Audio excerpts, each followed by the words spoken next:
kind of just want to get home. So please go with me. Thank you for all the people online. Calling it a growth region roadshow town hall. Before I jump to that agenda item, I wanted to steal 2 to 3 minutes. Those minutes are a big thank you. So thank you to the Zone APAC teams. We closed the first half in really fabulous, very strong performance. I have some figures, and I wanted to communicate to the teams online, also to the team in the room, what a great result and a strong start to the year that we did have. Team APAC in the first half, so that's quarter 1, quarter 2, we showed 7.3% OIG, so that's above market, that's a fabulously strong position. And if we look at phasing, we effectively achieved 49% of our total year in the first half. Now that doesn't sound that special, but trust me, in a sales organisation where we do the majority of our business in the fourth quarter, to do the first half by the first half is a fabulous achievement, and I'd like to say thank you for that.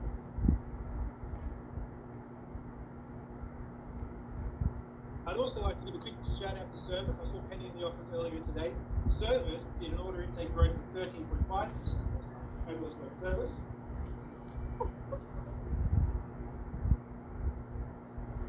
And our sales growth, so our comparative sales growth, was a super impressive 11.7%, and that's coming with double digits last year. And I know Jane's mindful of my timing, so the last little point is we did all of that in a higher margin position versus last year. So team, we're doing a fabulous job. It's a really strong start to the year, and now we've got the work to go in the second half, but we are definitely on that road to have another stellar year in 2024. Okay.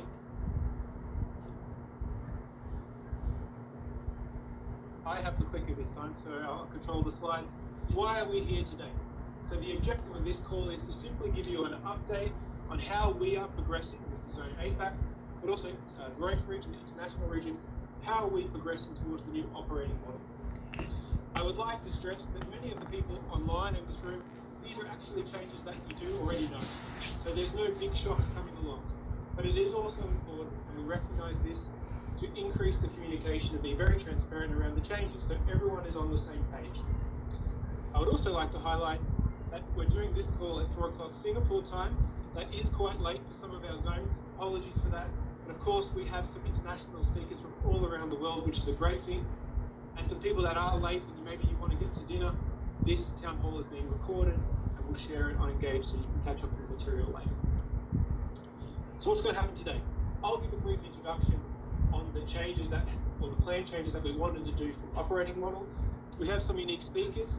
Lior from Integrated Supply Chain, Min, as we all know, Min from APAC from Marketing, Ben from Communications and Brand, and now Keith talking about SSD. And they will give you updates on how we're progressing and what is the actual end design for those particular functions when it comes to moving into our new operating model. Right at the end, Carol will talk about what happens next, so you have an understanding.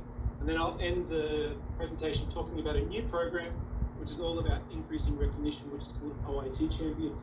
This is a growth region program. What you see on the slide here is the timeline today. So we started all the way back in April 2023. And if you remember, we communicated, Roy communicated, that the company was going to move to a new operating model. What happened next? So we all know that the business units, so think about our clinical modality sales specialists in the zones, clinical application specialists, they changed their reporting line to be a vertical business. So they're now moving into that business verticalization.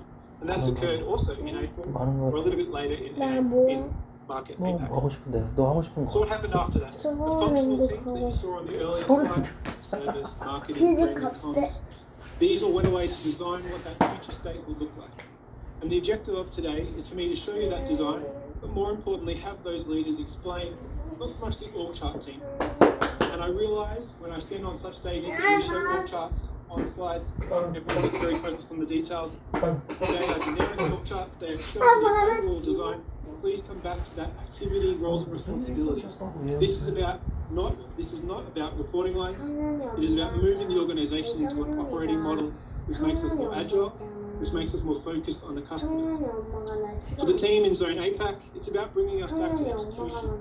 We should be 100% focused on our customers, supporting our customers, delivering first-time right to our customers. The new operating model is about moving that zone focus to be on execution. So keep those kind of design principles in mind as you move through the sections. I mentioned design principles, and you'll see them in more detail, but just to give you a highlight. The first is around the sales organisation, so you could suggest that would be my organisation, the zone organisation. We should be focused on our customers, and therefore focused on execution. The second topic will be on integrated supply chain, and that's effectively about delivery. Our customers don't really care about our strategy, they care about our execution. It's about delivering what is right, first time right, on time, increasingly so. And we know that we had our challenges. We already see positives in that space, but we have some time, we have some steps to go. The third topic will be SSD, and Keith will explain how we can utilize the full growth region's capability, knowledge, and experience to allocate resources across that to make sure that we are keeping our customer systems up, we are keeping our NPS up. Last but not least, we'll talk about how we're moving to a regional marketing and comm strategy where we are having, let's say, best practice and expertise, but tuning that to the zones that are within growth region.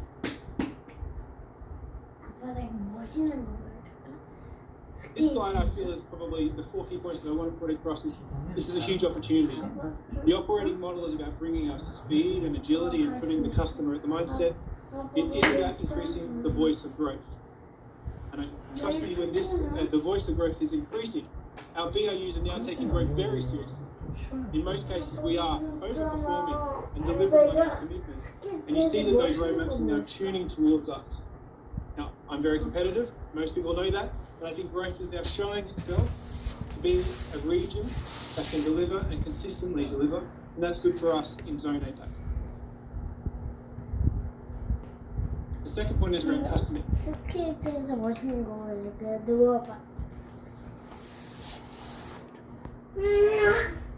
Intimacy. I would say, again, when we're looking at the org charts, they are generic org charts. They are around, let's think about the responsibility and the activity. But ultimately, we want to be putting the customer at the center. We want to be doing a better job for our customers. And I would say that we have taken steps towards that. You see that in our customer NPS, but I would say that we are not finished. We still have some steps to go. So third point, good progress so far. We have seen good progress so far. I would recognise that there has been large changes. The business change was large. You'll see the organisational changes in the 4 functional accounts today. But I would say that it's a design, and we're moving towards that. We are seeking to communicate and to educate the organisation on where we want to go, but we also are seeking your feedback. It would be naive to suggest that such large changes will go very smoothly. There will always be bumps, and we need your feedback during that process to accelerate ourselves through that change. The last point I want to highlight a little bit, and I'll come back to it at the end, going on the offensive. It was a focused topic in the PLT. For me, it's a very important topic. Going on the offensive, what does that mean for me? It means moving us away, talking about an operating model and being, distracted by an operating model. We now have the design, we're now moving into it. Let's focus on what matters to our customers. Let's focus on what matters in winning in the market. And our first half results show the Zone APAC is doing just that. And we need to continue to do that in the quarters ahead. The initiative at the end, so Order Intake Champions, is a great recognition model. We spoke about in Zone APAC increasing our recognition for our staff. And this is a recognition program for our sales teams to really drive overachievement and to give that reward when an individual does that. So now moving into the charts. Everyone sits straight, leans forward. What you see on the screen is the growth region chart. Now it's generic team, so it can differ from zone to zone, and you'll see that on the corresponding. You'll see that on the corresponding. Does that mean the clicker or not?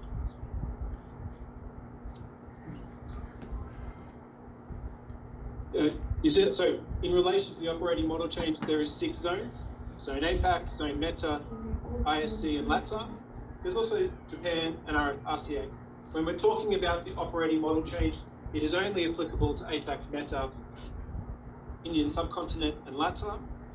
What you want to pay attention on this slide is you look at the growth regional construct of the team at the growth region.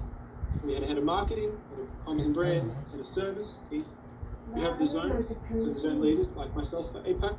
We have the RBLs, so we already know the RBLs. think of the PIMs, the Sanders, etc., the Yessis. These are the RBLs that we know from the previous change. And then there's a head of supply. And then you come down into the zone level. And on the next slide, I'll show you an example of the zone level. Again, team, these are generic org charts. They differ from zone to zone, and the same would differ from district to district. There is subtle changes. We need that flexibility. But broadly, at a zone level, what you see is a zone leader himself.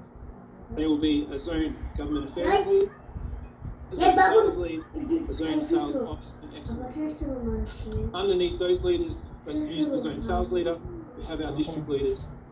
What's important to note in this particular example, when it comes to customer intimacy, one of the key changes is we are orientating our account teams. So service and equipment account managers will report to the district leader into sales. Now that is, in some of my districts, no change. In some of the districts in APAC, that is a change. That is a change in reporting. Now you get to see the names on the chart. This is the APAC chart. Not a change. There's no change in what you already know. Just to walk it through. So you see myself as the zone leader APAC. Reporting to me is Mark, head of sales. Diane as the head of Korea and Australia. Kevin Kim, a newly announced role, so strategic business and government affairs leader, reporting to me. Market business development and strategy, G1. We will have a new role, head of sales ops and excellence, reporting to me. And then we have the reporting functions on the right-hand side of the slide. So Carol for HR, Ivan. On the left-hand side of the slide, you also see the changes that we announced earlier in the year. So you see that the business leaders, we use Hong Kong for IGT, instead of direct line reporting to me, the direct line reporting to Yesi, the RBL, and his dotting team. Again, these changes that we've already announced, but we felt it was important just to walk through all the changes so everyone understands that final state of that operating model. Where do we want to go to in relation to organizational chart? At this point, I'll hand over to the expert when it comes to integrated supply chain, and I'll hand over to Lior to walk you through his organization as it is in the new operating model, and I'll come back at the end. Good afternoon. Thank you, Peter. I appreciate it. It's a pleasant and pleasure for me to be here and present the integrated supply chain. And as part of the growth change, for people that doesn't know me, my name is Lior Bonfils. I'm the head of international region. And since May last year, when I've been nominated, we are working together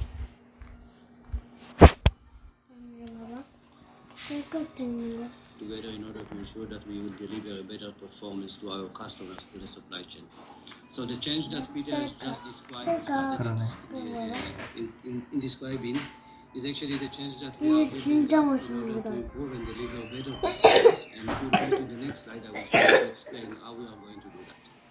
So actually we have different principles that we have agreed on in order to deliver and to ensure that we are building our structure in a way that we will ensure a lean organization on one side, efficient organization, that at the end of the day we'll be able to keep our customers in the right intimacy, but on the other side to deliver the right strategy through IR as well as through the strategy coming from the supply chain. So having saying that, yes, we like to be very close to our customers and to ensure that we can deliver the commitment that has been done and has been requested from the customers. By doing that, we need to ensure that we have the right supply requirements in the region toward the business. And you'll see later on in the organization structure, how did we build the organization structure in a way that on one side, we have the zones that's being delivered all required customer intimacy. On the other side, we have the ability to translate it into the business units in a way that each one of the zone will have a representative in the business that can be the voice of the zone and to represent the right needs and the right requirement coming from the business or to the business from the zone. On the other side, we like to ensure that we have a seamless organization that can run the information and the goods coming from demand up to revenue recognition. And from that perspective, you'll see later on in the slides, it's a very complex organization. And we have decided, and we would like to ensure that we are orchestrating all these multiple function value chain that need to deliver order to revenue. And from that perspective, we will work very closely. We already work very closely with the CPM organization as part of the SSD organization. We are working very closely with the RBLs. We are working very closely with GBS and running through all these different points through the value chain. We need to ensure that our customers will receive the material on time and the right way. And this is the other thing that we like to ensure. We need to ensure that we are facilitating this alignment in between all the zones, and at the end of the day, we are delivering the revenue and demand planning as been estimated. And unfortunately, as for today, and we are not there yet, and that's one of the improvements that we like to lead and to improve and to change by doing this orchestration and facilitation through the process. But it's not enough, because at the end of the day, in order to ensure that you have the right demand in place running through our factories and running to our customers, we need to ensure that we have optimizing original plan based on the BU and the zones plan. So running through all that, we are doing SNOE facilitation and running through the demand, and to ensure that at the end of the day, the growth region as a regional view coming through the businesses in order to deliver what is better and what is best to our customers on the one side, on the other side, what is the best for Philips in manners of demand and revenue later on. And all that is being done in an integrated governance as part of the go-to-market of integrated supply chain and IR. So you'll see soon in the slides that integrated supply chain running different strategic approach that need to lead forward into a better performance.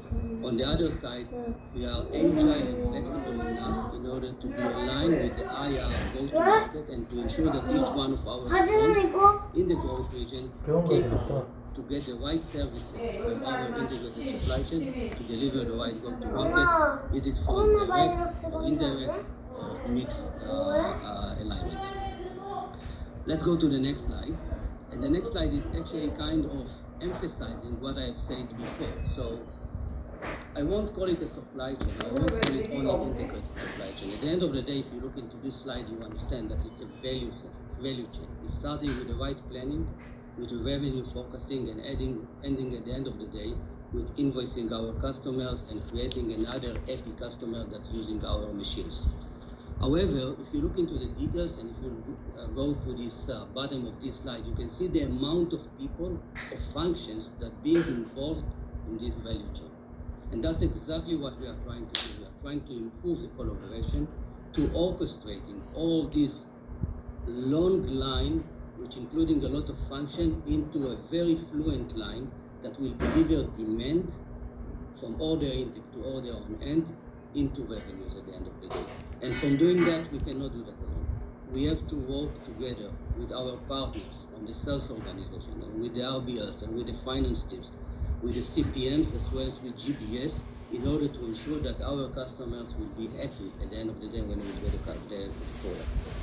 And if you look into the middle of this slide, you can see the challenges that we are trying to improve and the KPIs that we are trying to change into the right direction. So focus accuracy. Speaking about our performance, we are still far away from benchmark.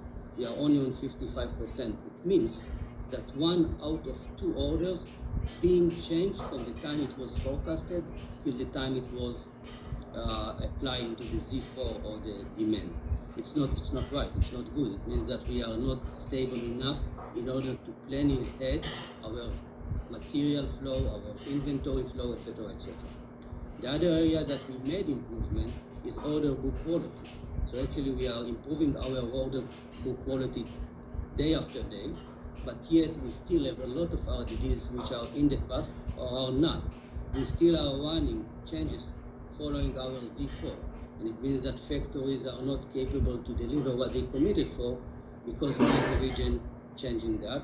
And it's not only on the region side, by the way. It's on the factory side as well when we have some challenges there still. So the idea is for us to be at one single point, focal point, to be able to combine in between all these organizations, but being the link to the factories and to be the integrated supply chain focal point for the entire growth region.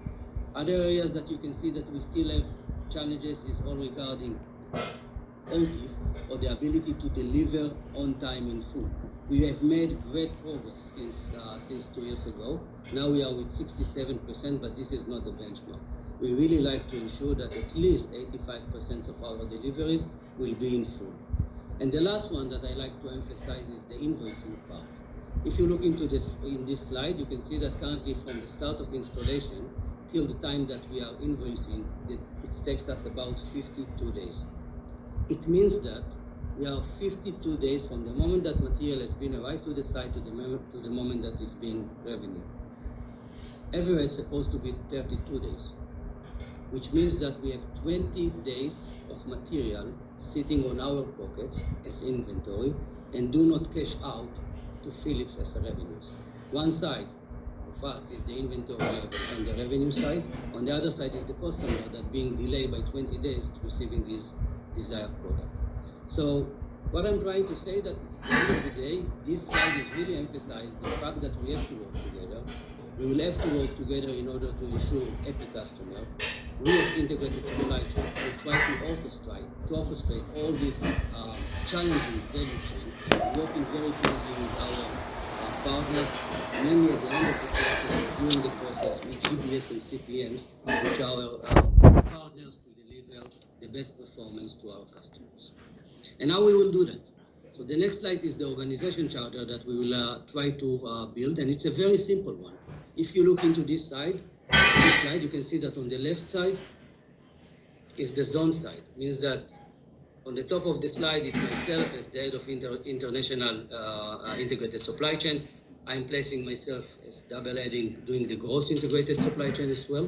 And as part of that, we have different zone integrated supply chain leader. And each zone has its own zone planning, order fulfillment, revenue operation, and integrated warehousing. And it's important to say that this is a generic structure. It might be that in different zones, there are different processes that might apply some modification of this structure, but that's the idea. We should be agile enough and flexible enough in order to support the processes and to support our customers. So this is on the zone side. And as I said before, it's not good enough, because if it's only the zone, we cannot apply the right feedback to the businesses in all regarding supply chain, in all regarding material flow, in all regarding O2IF, in all regarding D4R that being accrued. And therefore, we build up the right side, which is the revenue operation. This is the way that we like to ensure that we are working with the right planning and with the right SNOE execution through the zones, and have a very strong connection from the zone being verticalized into the business side, where you see that for each one of the businesses, we have a leader, which is part of the integrated supply chain, which represent the zone in the best way in all regarding SNOP, SNOE, and the last moment escalation, in a way that we will be able to improve our processes and to deliver better performance. Actually, this structure already proved itself last year, if you remember, when we, as an organization, did understand that we can change our planning, and we moved, if I remember correctly, 5 systems from RCA to be delivered into Singapore in the last moment, because we truly believe that we can achieve the revenue there, and we did it by zone perspective being translated through the business by the revenue leader of the business. In that case, it was Ziad from Emma. So as I said, it's a very simple structure that's supposed to deliver at the end of the day fluent value chain and orchestrating of a process from the demand that becomes an order on end till the moment that is being revenued at the end of the day through the partners that we have to work with, like the CPM organization, like the GBS organization, RBLs, commercial operation, and all the others. With that, again, I would like to thank you all. I'm looking forward to continue the journey and to ensure that we will deliver whatever our customers are looking for with a smoothless process and in a lean and efficient way.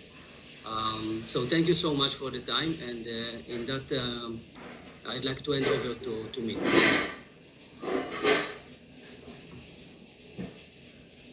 Thanks, Lior. Bit strange that I'm online and not in the office. Fortunately, I'm a little bit sick at the moment, so apologize for that. If we go ahead and jump to the next slide, please. So I think marketing is a function, first of all, our role is about creating customer touchpoint, customer engagement, and at the end of the day, we are playing an assist role to our sales team in order to bring in the business. So that effort as a marketing function is orchestrated across different parts of the company. There are global BU marketing. There are BMMs and business marketing colleagues that sits within the RBL teams. And then there is the central marketing team, which is this organization that I'm talking about now. What I'm showing you here first is the activities that this group is responsible for. On the left-hand side, planning and operation. This is the core of what we do as a marketing organization. We take business objective, we translate it into marketing objective, translate into a marketing plan, translate it into marketing execution. The two middle columns here in terms of analytics and digital, these are specialized, unique capabilities within the marketing domain. And so the way that we're looking at our function is these capabilities are transferable skills from one country to another, from one zone to another. And then the last piece here, as a function, what we realized is over the last number of years, marketing has gone through so many different transformations back and forth. We have become more complex as a function than we need to be, and we don't have clear process flow in everything that we do. So this governance activity is all about standardizing the way we work and simplifying the way we work across 6 zones.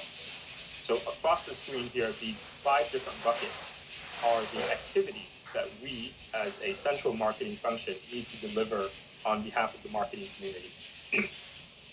If I go back now to the first 2 columns, planning and operation. Here, what you also then see is we have capabilities that are sitting on the ground in countries and zones, focusing on delivering on those plans. We are also now creating capabilities that sit at the growth region level that will focus on interfacing with the different business teams. And this is important to ensure that across all the different businesses, the way that we do marketing is consistent, is landing in the market, in the country, in the same way, because that's where the action happens. So this is a different activity. The way that we've looked at how do we build an organizational structure, which we'll show in the next screen, is built around how do we ensure that we maximize these different capabilities and activities in the best way that we can. And what we already start to see as a growth region, and I think this is what really excites me about the growth region, is if you look at each individual zone by itself, you have the capability that you have in that zone alone. But if you look at it across all 6 zones, you unlock capabilities that you did not know we had within our company. And I think that's tremendous value there, that as we unlock those capabilities, we can do more for our customers, we can do more for our commercial team. Okay. If we go now to the org chart. So if you look at what was shown in the last slide, it's then translated into this slide as these 5 sections in the org chart. In the first portion here on the left-hand side, zone marketing leader for APAC, that's Josephine. And within Josephine's team, there are team members in countries and at the APAC level. Again, just to kind of echo the comment that Peter said, don't get hung up on the boxes. The boxes does not represent individual people. This is a generic org chart. And if you look at the split of the organization between those that are localized and dedicated to specific countries and zones versus those that will be supporting across multiple zones and countries, the percentage is roughly 50-50, right? Now, if you then look at the other 4 buckets, these are then corresponding to the activities that we mentioned in the previous slide. The first one here on growth, marketing, and planning. Again, this is a critical new group for us where it will be capabilities that we take from our existing teams, people with knowledge of marketing operations and planning on the ground, and we will elevate them and ask them to take on responsibility to interface with the different businesses. MI&A and digital marketing, we've already talked about that. What I will say here is, as we start to verticalize these capabilities, there is always a risk that as you centralize things, you get more scale, you get more knowledge sharing. But the risk is that you remove yourself farther and farther from the ground where the action is happening. So we do also have a dotted line arrangement where the team members in the different zones in the MI&A and digital team also have a dotted line into the zone marketing leader to ensure that what we do as a function continues to be commercially relevant. And then the last bucket here, again, as I said earlier, this is a small group of people that's going to be focused on ensuring that we as a function start to simplify what we do and build clear process and simplify the processes that we have across the organization. That's the intent of the org chart. The org chart is built based on the activities and the responsibility that we as a function need to deliver. I will pause here. I'm happy to take questions later on in the section. I'm also obviously around in the region, so I'm very easily accessible. Thank you. I'll pass on to Ben. Hello, everybody. Good afternoon, good evening. It's very good to be here with you. I am Ben Fleetwood-Smythe, head of comms and brand for International Region and also Growth Region. And this will be a relatively short update. As you can see on the next slide, the communications and brand organization is a pretty straightforward one as far as org charts go. Our comms and brand colleagues in APAC have been a standalone team in the zone for some time, and the changes we began in April, as Peter said earlier, involved making a comms and brand region-wide team with colleagues dedicated to comms and brand in each zone, but part of one team at the region level. And as you can see from this slide, Jane, your zone lead for comms and brand, and her team now reports directly into me at the regional level, with a dotted line to the zone leader. For some context, there are some specific responsibilities and accountabilities that our comms and brand colleagues need to undertake. And these are centered on supporting our businesses to create a loved brand, working very closely with our marketing colleagues, and landing our company culture. And that is protecting and building up our company reputation externally, and supporting colleagues across Growth Region with first-class internal communications.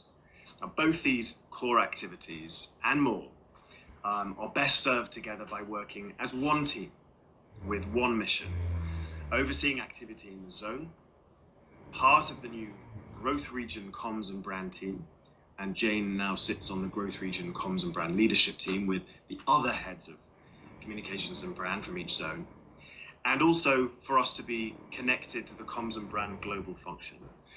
And this combination of zone, region, and global support will make sure that our goal of providing better care for more people is properly coordinated across Philips as a multinational company. If we go to the next slide, my responsibility is to make sure that the new Growth Region comms and brand team is focused on our core value proposition, which you can see here. Our two core ambitions that support this are that we want Philips to be the most loved brand in the sector, and for Philips to be the most preferred, most admired company to work for.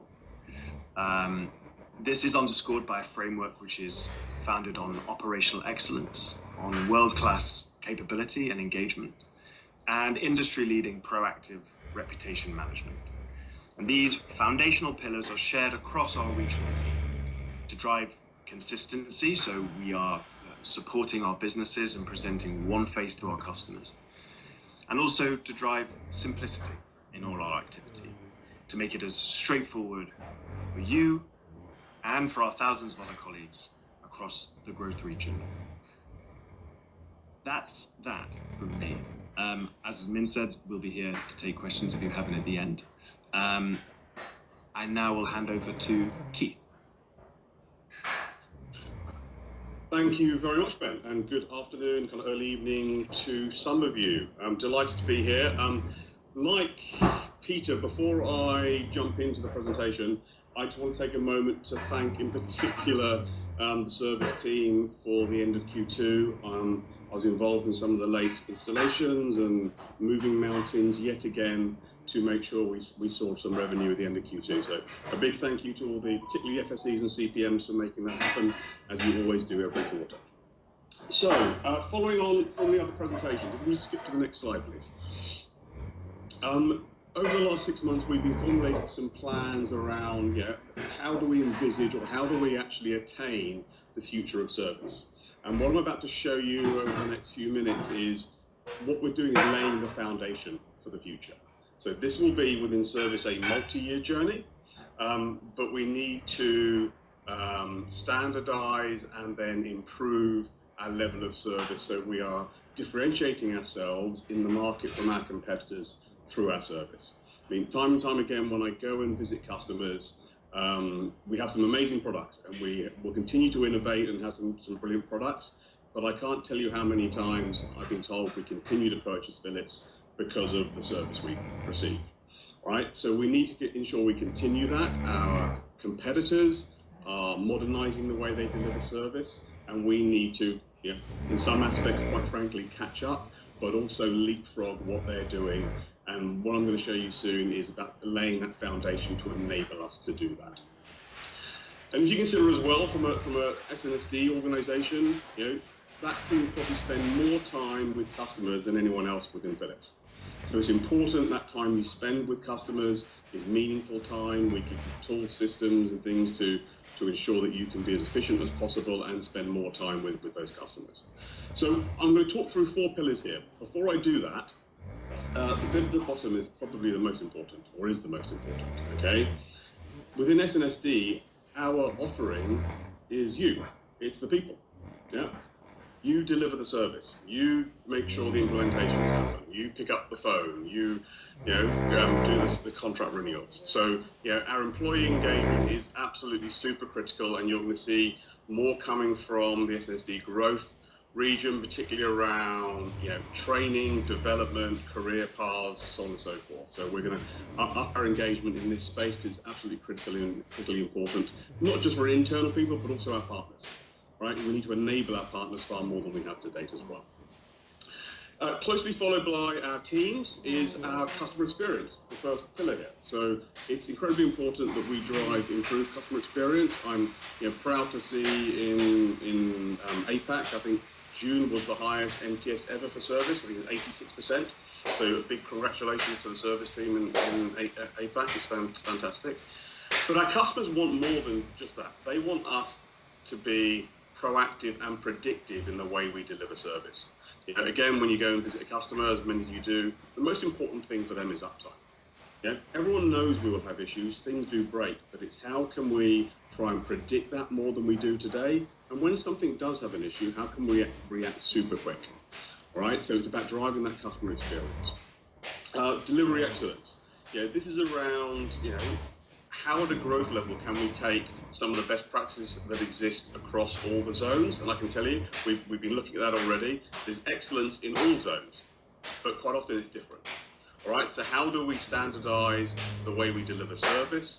But not only that, how together can we enhance some of the tools you use, whether it be ServiceMax or PSA? Some of the processes we're reviewing just aren't fit for purpose. They're too old and antiquated. So how can we as a team focus on delivery excellence at a growth level to utilize the scale we have at growth to improve some of these things? And again, free you up to spend more time with customers. Service operations. This is the area that we're probably going to change the most. And I'll come on to that in the next couple of slides as well. But ultimately, with our service operations, and primarily everything that is remote, not customer facing, as in customer on-site facing. Our service operations teams are anything that is remote, so our RSEs as an example, or our CCCs. The future of service is we don't have boundaries at a district or even zone level. Our premise and our North Star is we will have boundaryless services across the growth region initially. And what do I mean by that? If a customer calls 7x24 or there's a proactive dial home from one of the systems, we want an RSE picking that up 7x24, 365. And there's a North Star at the moment, but we are making strides towards that already. The APAC service ops lead, so Michael, has been heavily engaged with some of that planning, and we'll start to see some of that come to fruition this year. And then service business management. As Peter said, service had a great first half of the year in APAC. It did at a growth level as well. And whilst we're doing really well, okay, and we are profitable, you know, service make up approximately a third of the revenue for Philips today. If we look at our competitors, Siemens as an example, service makes up about 50% of the Siemens revenue. So whilst we're doing great, we still have a long way to go to keep up with that competition, and that isn't just through maintenance services, it's about other value-added services, things we're starting to do with CLV, TechMax, that kind of thing. So we've got more to do in this space, and we have a dedicated team, you know, who are linchpin between the business units and the zones to, one, give feedback from, you know, our customers and the zones to what we need to be successful, but two, also help to deploy some of the strategy the business units want to deploy from a go-to-market service perspective. Next slide, please. Okay, it's time for everyone to lean in, as Peter said. I've got two org charts because they're quite complicated. I will do my best to walk through them as best I can. In the center, you'll see Head of SSD Growth, myself. Beneath that, you will see Zone SSD Leader. That is Yaku. All right, so nothing changes there. Going straight down, you'll see straight into service delivery. Nothing changes under service delivery. So the service delivery, our service managers, so on and so forth, the FSEs, none of that reporting line changes. It stays there. You will see a blue box under service delivery called Customer Success Management. These exist today in some zones, not in other zones. The North Star is we will have more people focused on proactive customer service engagement in the future, not just reactive. So that's already happening in some places. It's being very successful. We've got some pilots going. So there's something we will hope to roll out to some of our larger customers over the coming years. Going back up to service delivery and to the left, this is another change for APAC. Going forward, the CPM organization will form part of the SNSD organization. So this is actually 4 of the zones within growth have been operating this model for multiple years. It is APAC and India that have not been operating this model, and we will be changing to match the other 4 zones. What I would say to call out here, okay, some of this will vary slightly at a district level, depending on the scale and so on and so forth. So in some instances, the reporting line of the project management leader within a district may be slightly different. Partner service delivery, as I mentioned, you know, we need to enable our partners far more, all right? And we need to embrace our partners far more. And we need to make it easy for them to do business with us. So again, in some zones, we have partner service delivery managers as part of Cecilia Cherner's blueprint. You know, there are partner service delivery managers within the SSD organization to support the increasing number of partners we have. And then zone service operations. So zone service operations will be the TSSs within the districts. Why that? So TSSs are often, you know, called upon by the service managers, by the SSD zone leaders or district leads to go on customer sites, sort out some really nasty problems, or even help with some really complex installations. So if you see here, the customer project management, service delivery, partner service delivery, and the zone service operations are all teams that go to customer sites. So we have kept that with the district and zone leaders. Going back up and then over to the left, so the growth service business leader. It looks like a purple box on my screen. Hopefully it is for you. This is the area I talked about, maximizing the service pie, all right? How do we continue to drive more and more service revenue? How do we continue to drive enhanced and new portfolio so we can get our customers to spend more money? What we have here is a small team that has actually mirrored what Europe did. So Europe started this journey about 3.5 years ago. So we spent a lot of time talking to them, you know, avoiding the mistakes they made, and also, you know, looking at what worked and making sure we leverage that where it made sense, given, you know, our slightly different geographical and cultural zones we have. So we are going to have people dedicated to by BU. As I said, they will be the conduit between kind of the vertical businesses and the zones. So you see there the zone service business lead. In APAC's case, that is Penny. Penny will report directly to the new growth service business leader. Going back up again, all the way to the right, I'll come to Growth Service Ops Center in the next slide, but Growth Service Excellence Leader. This is a group of teams. Again, a lot of these exist today within the zones, but they will become regional teams. CPM Center of Competence. We do a lot of things very differently across the CPM teams, not just in zones, but also in districts. Some of the tools haven't been there. A lot of our CPMs, we haven't done a good job training a lot of our CPMs, so on and so forth. So this team is going to be looking at systems, tools, processes, training, and driving some more consistency across what we do and how do we enable our CPMs to be successful.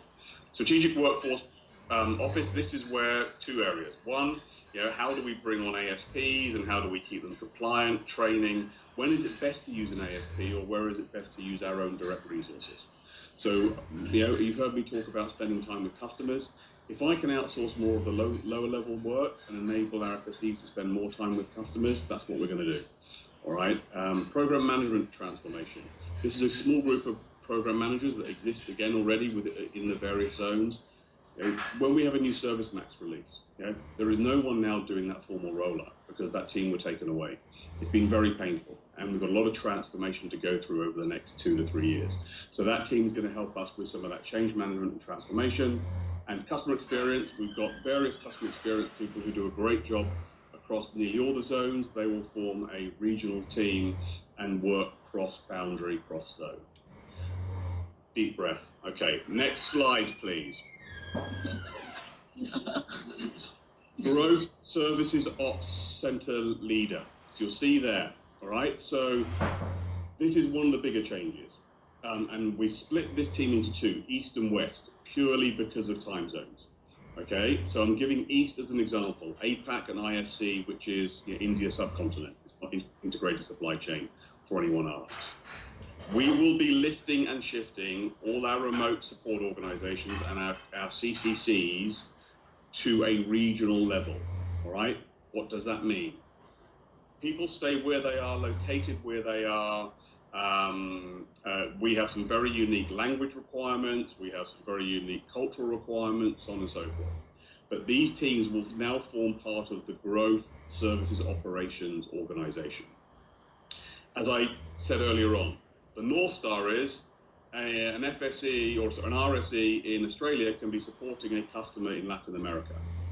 I can tell you today already, Meta and LATAM have started to enable that. So Meta and LATAM are utilizing skills across their two zones, supporting each other. Performance management, again, these roles are called different things actually in different zones, and we'll be changing that, standardizing our job catalog.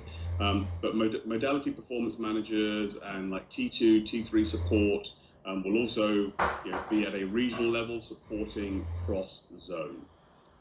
Now, this is a multi-year journey. Some of it is lift and shift. Some of it will start to support other zones and we get scale and we add to this team. Some of it, things like some of the proactive cases, they're not language specific. So we can support those in different locations as well. So I'm going to stop there. I did spend time on all charts because it is probably the most complex move we've got from what you've seen today. A lot of this I know was already known. As I said, Michael and the team have been heavily engaged in with some of the planning and looking forward to start to execute it from Q4 onwards. Carol, I think I'm handing over to you now. Thanks, Keith. So big appreciation for the leaders to share with us the design of the original org, right? In the next couple of minutes, I will be also discussing with our team in terms of how that helps in delivering the potential of our people. So can we go to the next slide? So first of all, just a progress check, right? Where we are in terms of our growth operating model. As Peter mentioned, it all started when Roy announced the new operating model for the company, right? If you recall, back in April this year, the growth region and APAC have finished the new operating model and verticalization. And May 1st, everything has been reflected in Workday. And now we are in July, right? We give this update of how the growth region functional team has been designed in terms of the org structure. And we have the same roadshow for LATAM and Meta, India, and APAC. And each zone employees are seeing the same deck as of today, right? And also for July, and if required, we can follow up with specific sessions to each of the team, right, in the zone. And also I will encourage the managers and employees have regular touch in terms of is there any questions they have for the new design, right, for the functional teams. And also what happened in terms of staffing, right, of roles.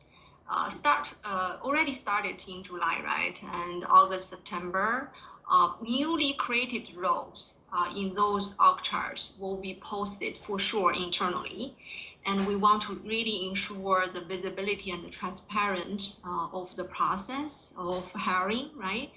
And if it applies, announcement will be sent out during this time frame. And we are targeting September onwards, the new structure, new setup, reporting line will be reflected in Workday, okay? And next slide. And what we are expected in this journey, right? First of all, like I mentioned, the staffing of newly created role in line with the design just shared with us will be started. For example, as Keith just mentioned, the growth region service ops center. This is something new to us. So, but how the new roles has been decided, right? There are 4 main factors. One is the nature of responsibility, complexity of decision making, and people management, and also geographic coverage scope. So I think it's also a very good opportunity for every one of us, right? If you are planning your career, and this is definitely the right moment. Please stay tuned for those new roles when they public. And I would also like to call for actions. And every one of us, let's update our talent cards, ensure we have individual development plan in place, having conversation with your managers and also with your people partners. And maybe you can also set up alert, right, in the job market, and also visit the career hub, right, to seek opportunities fits your own development. And feel free to reach out to me or those leaders online, and if you have any question. And also, I would like to take this moment to thank every one of you, right, every one of us, for your active participation and your continued support in this journey of the new operating model for growth and APAC. And it was in line with business objectives and how we serve our customers and patients. So let's continue focus on the priorities to deliver. And last but not least, most important things, structure is something that we organize effectively internally for ourselves. However, the way of working never changed. And the seamlessly collaboration, the trust, the relationship, the passionate of our product and people, right? And our commitment to our customer and patient is always there. And APAC had a great year in 2023. And as Peter mentioned, Q1, Q2 is also very positive. So let's continually work together to conquer a record year of 2024 with our winning culture in growth and APAC. And with that, I will give the floor back to Peter. Hi, Jen. Makes sense? You've seen the speakers. Thank you to the speakers that have walked through the material. Before I jump to the order intake champion section, just want to note we do have some time for questions today in the room. But of course, if you've got any questions after the session, please feel free to reach out. What I would say is, and it's a call to action to the district leaders, the business leaders, simply putting it on a slide does not make it a reality. So my ask to those leaders is, after this session, we will have coffee corners. Please do have sessions with your team to walk through these plans. So every team has the opportunity to ask questions and to gain the clarity that you need. We want you to have clarity, and hence today we're being very transparent and communicating. Think back, way back into April when we communicated we're moving to a new operating model. How many questions I got and the team's got, what does that mean for me? What does that look like in the future? I'm really happy to say that today we know what the new operating model looked like for the businesses. That happened quite quickly, right? But what the new operating model now looks for the other function is now clear. Now, as Keith said, it is a journey. This does not happen tomorrow. Some of these changes will take time. But again, after this call, of course, you can download the video and look at the slides slide by slide. I'd probably emphasize, have a chat to your team leader. They will have those sessions, dig into the details, ask the questions to get that clarity. Okay. To end the presentation, I'm talking about Order Intake Champions. Now, this is a program by Growth Region. It comes back to that earlier design. We want to go on the offensive. If I move to the next slide, this reward or this recognition program is to really highlight the sales teams that knock the ball completely out of the park. I won't read through the details, you can do that on the slide, but it's about providing recognition to the sales individuals that have a huge stellar performance as percentage over their AAP achievement. We are deploying it into Q3 and into Q4. On the next slide, you'll see the rewards, but I feel it's a very positive message. We need to go on the offensive team. We have the clarity in the operating model. Now, of course, there'll be new roles, there'll be changes in those roles, but really what we want to do in the zone is to care about our customers and execute towards our customers. And driving order intake growth is one of those elements where we can really see that objective come to life. If I move to the next slide, you can see the prizes. I think the sales teams are the most interested in that. Ultimately, what it will be is there'll be a winner per zone. There is a clear criteria that we'll share on the winner per zone. The winner of the zone will be awarded quarterly. But maybe the most interesting prize is the winner of the winners will get a growth award, and that'll happen every year. And that prize is a trip to the Netherlands. You get to have dinner with Roy. That might be a good. You get to go to the PSP game. You get to have awards, some opportunity. I feel this is most positive because it's actually got recognition. The teams that do the fabulous job, we of course give recognition at an APAC level, but this is company-wide now. We really want to take that up. And you can see they also have the opportunity to have not only the technical difficulties, so I'll capture it before the video ends again, but this is the Order Intake Winner, Order Intake Champions program. Mark and the district leaders will be giving this information post this call, and we look forward to rolling it out. And I would say to the sales teams, this is a great opportunity to get some recognition, really do a stellar job. And as you saw earlier in the year, we have a great opportunity in the second half of the year, and there's more work to be done. That's something that we could aim towards. With that, we'll now move to question and answers. I see Penny already at the hand.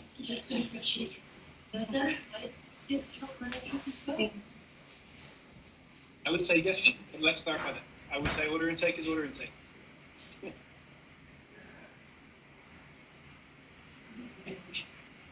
So you please have a seat. It's time. Okay.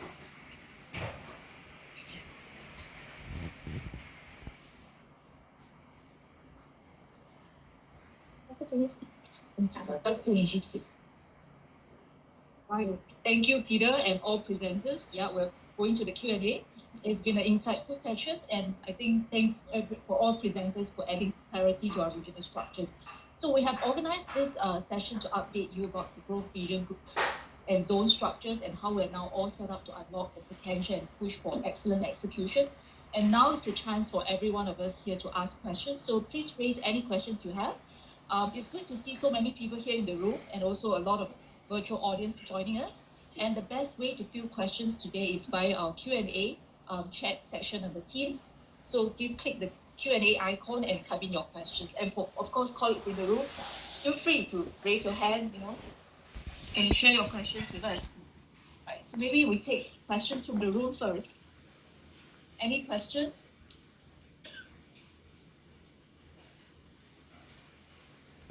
I'll give you some time to think about it. Yeah, maybe let's start with this question that came in yesterday, because we also pre-collected some questions, right? And I know this is highly relevant for all of us, right? And these questions is very interesting because are the changes in structures we presented today, yeah, is it meant for driving productivity? Yeah, I think that's a relevant question. I'm not sure if Peter or any of the speakers would like to take this. Yeah, and for all presenters, please switch on your camera so that we can have an interaction with you as well. I can fill that one. Okay. going straight to the hard questions, Jane. Come on. So T, are the changes that you saw today on the slides about productivity? No. The changes that you saw on the slides today are about moving to a new operating model. So we know all the way back in April, we made a conscious choice as an organisation to change our operating model. Now think back to April, why we made that decision. We wanted to bring agility, we wanted to focus on our customers, we wanted to bring extra value. And we realised that our current operating model back then needed to evolve. So the changes that you see today are effectively us sharing that future design in the new operating model. Now, those changes, they will change roles. As you can see, there is some extra roles. Some roles will change their reporting line. Some people like me, instead of having multiple reporting lines of multiple people, will have less. Some roles will have extra responsibility. Some roles will have responsibility moved away to another role. Now, in all of those changes, we will communicate that very clearly. But what you need to what I would keep in mind is that this is about bringing the new operating model to life so we can deliver on our mission and our vision. And for me, in the zone, for us in the zone, these are around enabling us to focus on execution and focusing on our customers. And you see that in the changes on the sales side, at least in the zone side. So I would say it's a good question. It's a hard question to jump to straight away. Not about productivity, it's about moving to a new operating model. And we also shared that quite quickly on the businesses. So I think we've had some time to process what the new operating model looks like on the business side. Now that was quite a large change for some of our district teams in APAC. But we moved through that very quickly because we come back to our mission and vision. We're working in healthcare for a reason, and we're very clear on why we're changing and what we're changing to. Today we are sharing the same for our supporting functions, for service, for marketing, integrated supply chain, for brand and commerce. So I hope that you see that those changes are in line, and it's ultimately around bringing our mission and vision to life and moving to us towards that final new operating model. I hope that answers the question. Peter, can I just maybe add on to that, if I may, please? Can you hear me? Yes. Okay, perfect. Look, firstly, agree with everything Peter said. There's one additional thing, particularly from a service perspective. You know, service grew 8-9% last year. We're growing 8-9% this year. We cannot grow our organisation at the same rate. So how are we going to find ways to continue to grow and deliver, you know, an excellent level of service, but with scale? All right, so we're going to have to find ways to scale because we just can't grow the organisation at the same rate we're growing the service revenue. All right, so it's everything Peter said, but also enabling us to have that scale and doing things cross zone is going to help us achieve that. Thanks, Peter. Thank you. Yeah. Let's move on to, there are a few follow-up questions around people. Maybe Carol would like to take this. I'll just combine and read one. So in light of the changes, how are we addressing hiring of these new roles, which you mentioned, Carol? So would the new roles also be advertised externally or only internally? Yeah, that's a very good question. As Peter and also Keith answering the first question, I would rather think this is more from a positive way, right? A slightly kind of a reorg of our organization and change of the responsibility scope of the roles and also the scope of roles give us more opportunity for our internal employees as they are driving their own development. So we have a commitment that all the new created roles we have to public internally, and internal hiring is our first priority while we are developing our people, right? We can go externally when we couldn't find the competence or the experience we need from internally, but I think all the leaders are aligned, internal and opportunity for our people. So please, like I mentioned earlier, stay tuned for those job postings, maybe set up a bit of alert and update your profile and get ready for this new opportunity and challenges. And if you need to know more about any particular kind of scope or any particular job, you can really feel free to reach out to me and those leaders online. Okay? We have a few questions on timeline as we're talking about changes, right? So what timelines are we looking at? Given that we have different country rules and regulations in APAC, how would this impact our overall timeline for the entire processes? And when will we know if we'll be affected by the organization changes? Carol? Yeah, so we had a chart of the timeline. I'm not sure whether we can flash that chart again, right? So July, we have this roadshow for all the zones to give our people the visibility, what has been made as progress since last communication in April, right? And today we have the visibility to see the design of the regional functional org structure. And already starting from July, right? We are targeting from July to September. Of course, there are other roles may come up later down on the road, but we kind of focus July to September to regularly publish, get ready with the hiring, publish those roles. And starting from September onwards, we want to reflect those change in Workday, right? In terms of reporting line, responsibility, job profile, and titles. So that's the rough kind of time frame we are having. And of course, I mean, from function to function, team to team, there are different paces. So we would like to ask the leaders, right, going forward to give the updates of the progress to your own team. And yeah, so everybody can stay clear about the progress of the timeline. Thanks, Carol. So coming back to our room, to our colleagues in the room here. Oh, I have one question from Mahesh. Yeah. Okay, thanks, Peter, for the presentation and all the speakers. I did see this OIT champion as a great initiative. I think it is addressed towards the right to win. Can we also have a sales champion and a service champion? Because this is extremely critical, you know, in the phase of the journey we are in. Because it is not just giving us the right to win, but it is giving us the right to win again. Right? Well said, Manish. Good answer, yes. I think, well, the program that I shared today is a growth initiative of OIT champions. I guess that's obviously oriented on audience. Sales and services also the repeat business and the value to the customer. So I think we can put our heads together as the APAC MT and create such a program. I don't know if we can take it to a PSV game, but maybe we could get a nice attractive prize for the winner on that one as well. Thank you. We have one more question. Thank you, Peter. It's approved already. I have a question.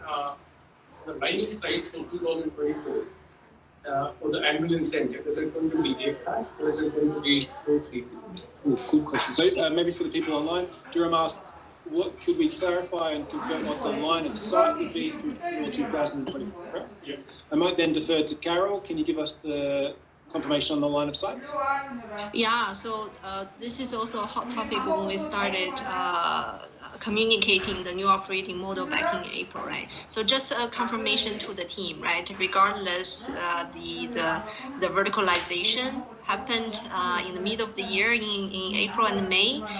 The line of sight for 2024 will stay the same, and in 2025. The new line of sight applied to your hierarchy, to your organization, will be effective. Okay, otherwise, no change for 24, and then moving for the change into 25. Please clarifies your questions. More questions? Not, I will come back to the virtual audience again. I think we have a very interesting questions around the new org model. We talk a lot about being customer focused and competitor orientated.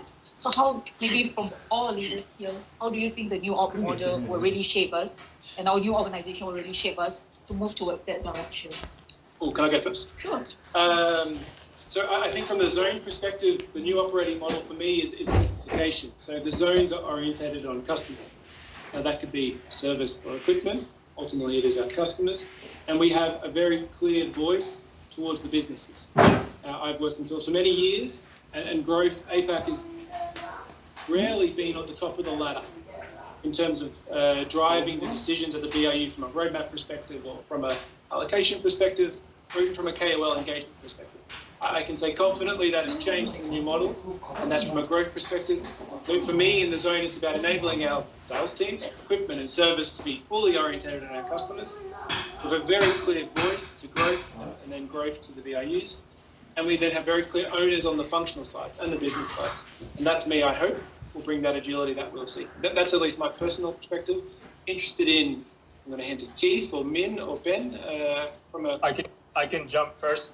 So I think from a marketing perspective, we also have a role to play in bringing in that competitive insight as well, right? And I think if we look at what we do today, and not just in APAC, but everywhere, the way that we approach marketing is not always externally oriented. Sometimes it is based on what we want to do internally, as opposed to where we have an opportunity to win.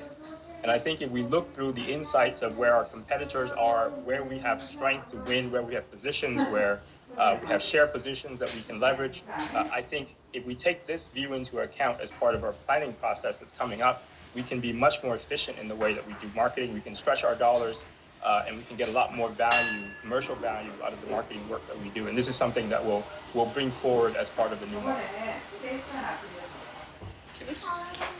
Would you like to? I can go. So I'm partly also agree with what Peter said. I think,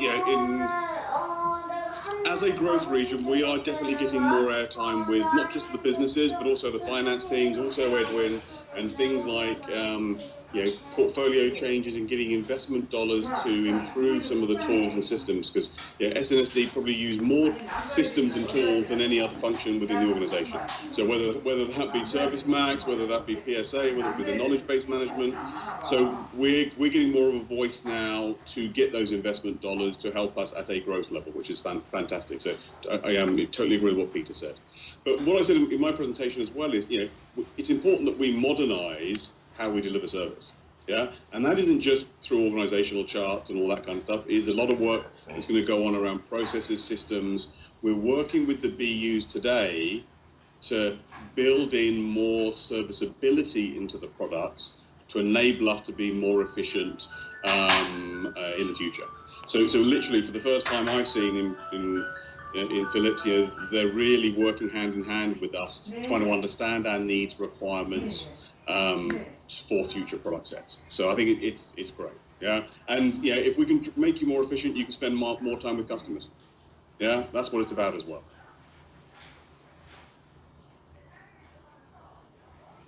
Any more to add for our leaders?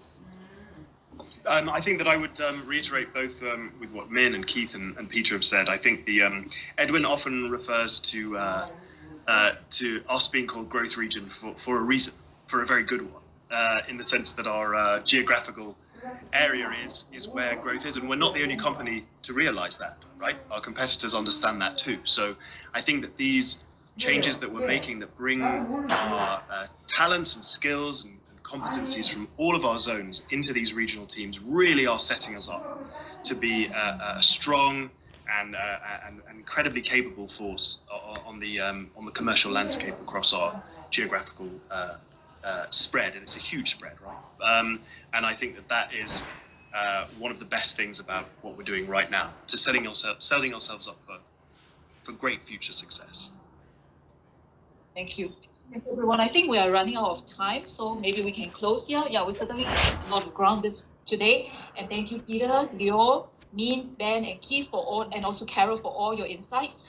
Our respective leaders in the zone will also continue this important conversation with all of us here in your respective functions and teams, and answer any questions you might have. And with that, we come to the end of today's session. And thank you, everyone, for joining.